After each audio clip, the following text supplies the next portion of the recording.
జిల్లాలో ప్రాజెక్టులకు పేర్లు మార్చడంపై వైసీపీ బొక్కుమంటోంది. సేవ చేసిన వారి పేరు పెడితే తప్పేంటని ప్రశ్నిస్తోంది.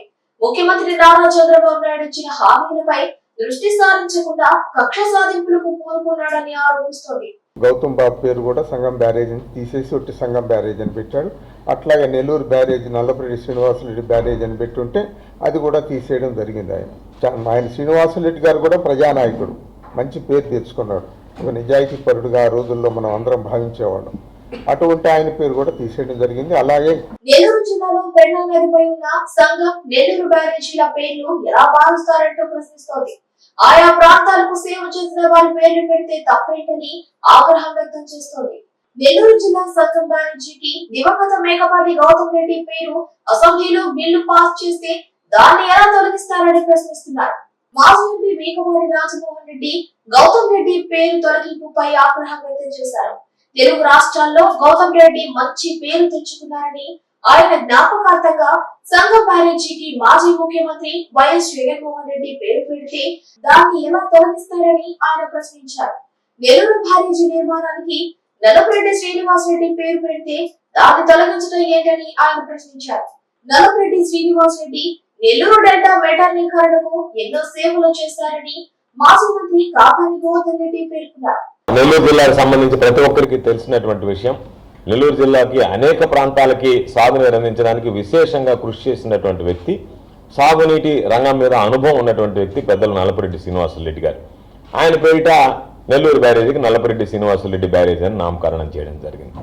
ఈ రెండు పెట్టినందువల్ల చంద్రబాబు నాయుడుకి వచ్చినటువంటి నష్టం ఏందో తెలియదు, కానీ వచ్చిన వెంటనే ఆలస్యం చేయకుండా హుటాహుటిన ఆ పేర్లు మిగతా అన్నిటితో కలిపి ఈ పేర్లన్నింటిని కూడా తొలగించడం జరిగింది. సంగం నెల్లూరు బ్యారేజీల పేర్లు మార్చడం సబబు కాదంటూ ఎమ్మెల్సీ పర్వతిరెడ్డి చంద్రశేఖర్ రెడ్డి కూడా ఆగ్రహం వ్యక్తం చేశారు.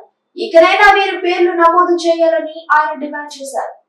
గౌతమ్ రెడ్డి గారి పేరు మీద అక్కడ ఒక ప్రాజెక్టు ఫామ్ అయినప్పుడు ఆ ప్రాంత వాసులందరూ కూడా సంతోషపడ్డారు. అలానే నల్లపరెడ్డి శ్రీనివాసరెడ్డి గారి గురించి కూడా అందరికీ తెలిసే ఉంటుంది. ఈ రోజు ఉన్నటువంటి జనరేషన్స్కి తక్కువ పరిచయం ఉన్నా కూడా ఆయన ఆల్మోస్ట్ నెల్లూరు జిల్లాలో అనేకమైనటువంటి ప్రాజెక్టులు కానీ, అంటే ప్రధానంగా తెలుగుగంగ ప్రాజెక్టుతో సహా అనేకమైనటువంటి డ్యాములు కానీ, బ్రిడ్జిలు కానీ, వీటన్నింటినీ కూడా ఇక్కడ చాలా వరకు ఆ కోట, వాకాడు, ఆ మండలాలలో ఒక గ్రామానికి సంబంధాలు లేని క్రమంలో ఈయన అనేకమైనటువంటి బ్రిడ్జిలు కానీ, రోడ్లు కానీ వేసి తాగునీరు, సాగునీరు మీద ఆయన చేసినటువంటి కాన్సన్ట్రేషన్ కానీ చాలా ఎక్కువ. ఈరోజు ఈ జిల్లా ఒక అడుగు ముందుకు మొదట్లో పడిందంటే నల్లపరెడ్డి శ్రీనివాసరెడ్డి గారు కూడా దానికి ప్రధానమైనటువంటి కారణం అని చెప్పచ్చు. అలాంటి వ్యక్తులు ఇద్దరి పేర్లు పెట్టినప్పుడు అందరూ కూడా భవిష్యత్తు తరాలకు కూడా ఎప్పుడు కూడా ఒక మంచి వ్యక్తి పేర్లు ఆ ప్రాజెక్టులకు కానీ, లేదనుకుంటే కొన్ని మంచి బిల్డింగ్స్ కానీ, ప్రభుత్వ భవనాలకు కానీ ఉన్నప్పుడు వారి గురించి తెలుసుకుంటారు. ఈరోజు మనం ప్రధానంగా నెల్లూరులో చాలా వరకు కొంతమంది మహనీయుల పేర్లు ఉన్నాయి. వాటిని చూసినప్పుడు కొద్దిసేపు యంగ్స్టర్స్ అందరూ కూడా ఒక స్ఫూర్తి, సో ఆ రోజుల్లో ఇట్లాంటి రాజకీయాలు చేసినారు, మంచి నాయకులు ఉన్నారు అనే ఒక మంచి స్ఫూర్తి కలిగించే విధంగా ఈరోజు మనకు చాలా మంది పేర్లు ఉన్నాయి. అలానే వీరందరి పేర్లు కూడా భవిష్యత్తు తరాలకి నెల్లూరు జిల్లా రాజకీయాల్లో కానీ వీరందరూ కూడా ఒక స్ఫూర్తిదాయకమైనటువంటి వ్యక్తులు కాబట్టి ఆ పేర్లు కొనసాగించి ఉండాలి. మరి చంద్రబాబు నాయుడు గారు ఎందుకో మొదటి 3 నెలల్లోనే ఇలాంటి రాజకీయాలకు ఆయన తెరలేపుతా ఉన్నారు. ఇది మంచి సంప్రదాయం కాదని వైఎస్ఆర్ కాంగ్రెస్ పార్టీ ఖండిస్తూ ఉంది. అలానే ప్రధానంగా ఈ ఇద్దరి పేర్లని తీసేయడం వల్ల ప్రజల మనోభావాలు కూడా దెబ్బతింటున్నాయి.